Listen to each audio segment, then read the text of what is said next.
Welcome to CommSpark. My name is Bryan Hogan. I'm your guest host today.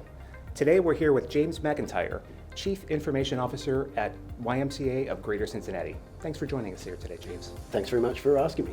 Great. So James, what has been your team's greatest accomplishment over the last 12 months? I think probably the greatest accomplishment that they've had is that they've really worked together as a very cohesive team. We've raised people up in their skill sets. So someone who was just doing help desk is now doing a lot of software administration. Someone who was doing the phone system is now doing a lot of network administration as well. And together we've been able to eliminate a great deal of technology debt. We had sort of old systems that were barely working and staying together and that. And so to remove all of that, to create a platform so that we can start doing some better innovation has been really, really good. We've also set the groundwork for this year so that we can actually go out with the business and directly interface with them and saying, what problems are you sort of facing that you think that technology can sort of solve? And so we've also taken on a lot of training as well to sort of try and help people optimize the way that they use systems. Just because like any system, if you've got someone there who sort of really knows how to use it properly, it's better than sort of switching systems or anything like that. And we've also done a great deal of moving people away from the network drives and putting everything out into OneDrive. And so that has really helped to make people a lot more efficient, to be able to when they're out on the road or something like that saying, oh, I forgot this back in my office, we move their desktop, their downloads and their documents into OneDrive so that whenever they save something on their desktop, which we don't tell them not to, but they do anyway, they can just go out and get it on the road when they're in a meeting.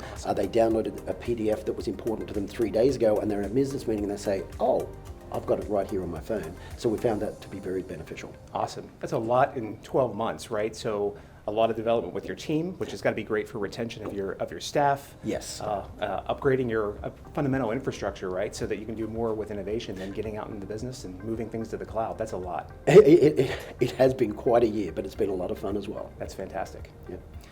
So as an IT leader in your company, so how do you work with the leadership in the other functional areas to help them move the business forward? That's a great question. What we usually do is we meet every 2 weeks with a committee called the alignment team. And so what we're doing with that is we're just talking about strategic initiatives in all of the areas. So we have the COO, the group VPs, and so they're working from the business, as well as all of the leaders for the department, so marketing, finance, membership, IT and others. And so what we do is we talk about issues, and so that way we keep each other very informed about what's going on. We've also doing everything in a Six Sigma or Six Sigma Light type of analysis.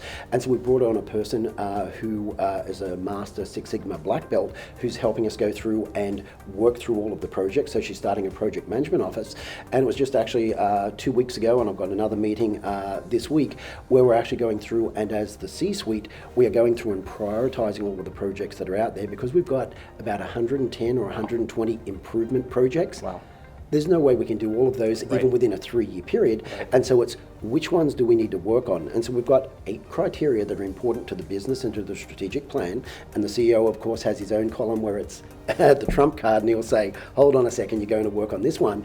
But we're going through and we're starting to prioritize all of the projects. And then as new ones come in, we're doing that. So at the moment, we're just looking at the rubric to find out if we're prioritizing things right. And so with this, we'll be meeting initially probably once every 2 weeks, and eventually probably once every month. And then when big new projects come up, instead of working on them straight away, I'll say, can this wait 3 meetings for our next meeting? And we can prioritize things. And that way, we'll make sure that we're very responsive to the needs of the business.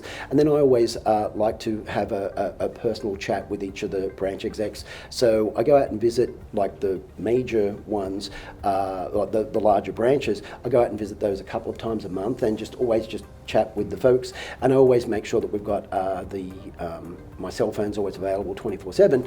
And then occasionally it's always good just to go out and just grab a drink with someone and just Absolutely. say, hey, what are you thinking, and that sort of stuff, or what's coming on, what's in the offing. But even then, even though we do all of that work, we're still surprised by someone saying, oh, hey, we've just got this piece of software. So Right, but ultimately it sounds like it starts with relationship, right? So 100%, yes. That's great, and those alignment meetings have got to really help getting everybody on the same page and making sure if when business priorities change, you guys can pivot just as you need to. Exactly. And that's the thing, because the business priorities are just constantly changing, and something new is coming up that's a problem, and there's just so many areas of activity that without it, we would be flying blind. We'll be in a tough spot. Yes. Awesome. So what has your company been doing to, I guess, embrace mobility within the workforce? Oh, okay, great. So we've just officially came up with a work from home policy.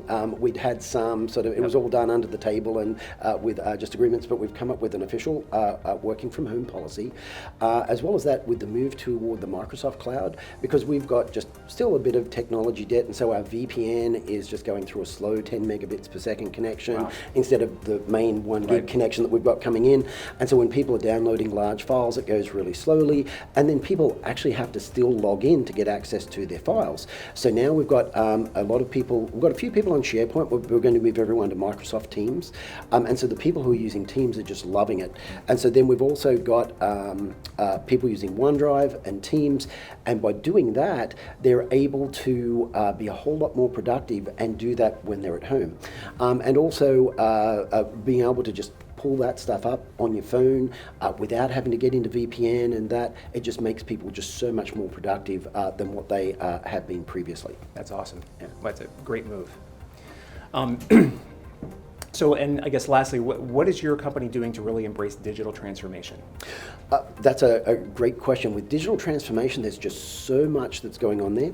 So we've got a guy who's the Vice President of Innovation and Strategy. And so what he's doing is working with the board, who's also got a strategy subcommittee on there.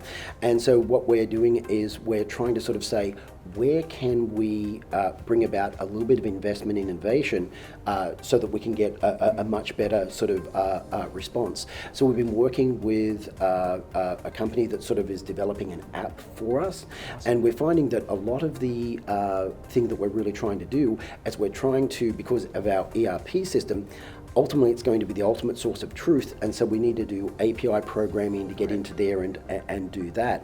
And so we've done a couple of trials and that with some members to try and figure out what we wanted. It was 2 years ago that it was the members, when we were looking at where does most of our traffic come from, that we redeveloped the website so that it was mobile first, because like 76.5% of all of the traffic came from mobile devices, and so it wasn't really mobile friendly previously. So we're doing a lot of look at the data, and then a lot of interviews with members and so on, and focus groups, and then sometimes we'll just say, hey, come along and get some free coffee and meet with us, and sometimes we'll have a very specific focus group when we want them to test something out. We'll say, hey, we'll give you a $20 gift card if you come along and do this. So that way we get some really good generative discussions and some input from them.